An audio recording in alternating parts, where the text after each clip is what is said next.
Hello and welcome to the Elated Real Estate channel. We're so glad you've joined us today. We thank you. We hope you have already subscribed, but if you haven't yet, please do so.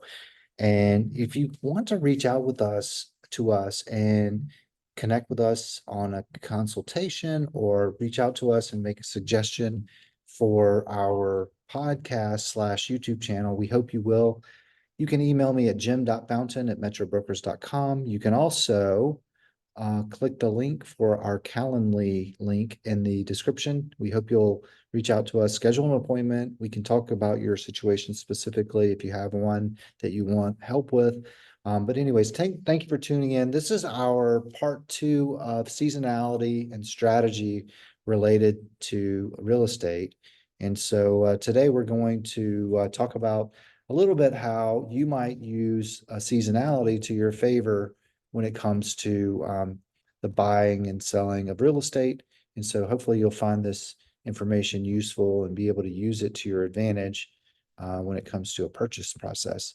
But we're going to talk a little bit about the ups and downs of sales price on a yearly basis, and then days on the market and percent of list price.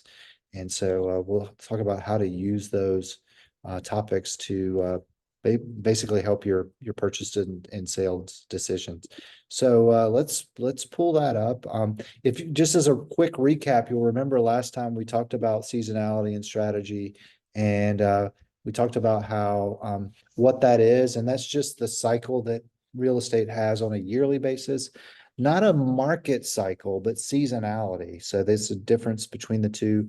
We talked about how this can benefit maybe your purchase or sales decision and what that means as far as like you might want to make a decision to purchase in December or January, and you might want to make a decision to sell in March or June, depending on whether you're a buyer or seller. That could make sense. What factors those will affect those? We're going to just take a deeper dive on those today with the average days on the markets, average sales price, average sale to list price ratio. So we'll talk again quickly about the best time to buy and sell based on those things. And then in part three, we're going to cover the steps needed to prepare for the buying and selling process. So today's going to be part two is going to be a little bit of a recap, but a deeper dive on exactly how we'll look at the process of buying and selling. So let's switch over to this screen where we've got market data that covers sales price. And you can see I've got this maximized for the greater Atlanta area and all price ranges and detached. And so you can see how the fluctuation between, say, November, where our average sales price is at 524,000, and then in the same year, our average sales price is 567.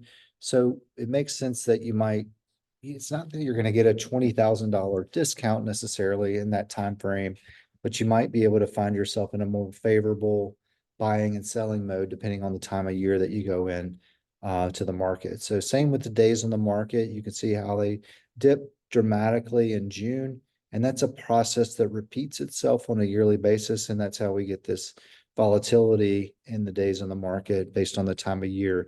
So you might find a seller in January or February that is more motivated to purchase, and as a seller, you might have to make fewer concessions or price or closing cost concessions or other concessions based on a more demand in that market. And then the last thing is the same is true, that seasonality is greatly true. And you can see this broad swing we had where things were selling significantly over list price, and things kind of normalize back here. When you take that section out, you can still see that seasonality. I mean, it's not that you're going to get a massive discount, but here's a good example. In November, that we were just under 99%, and clearly 1% higher or so in June. Those contracts generally have a lead time for that closing data, so that June closing may have taken place as a contract in April or May, most likely. And the same is true in November. That may have taken place in September, October to reflect that lower. And I would imagine we can revisit this, but I would imagine that trend's going to even go a little bit lower like it did last year. You can see in December, And then January goes even a little bit lower and starts to climb back into a normal pattern back towards our June, July timeframe.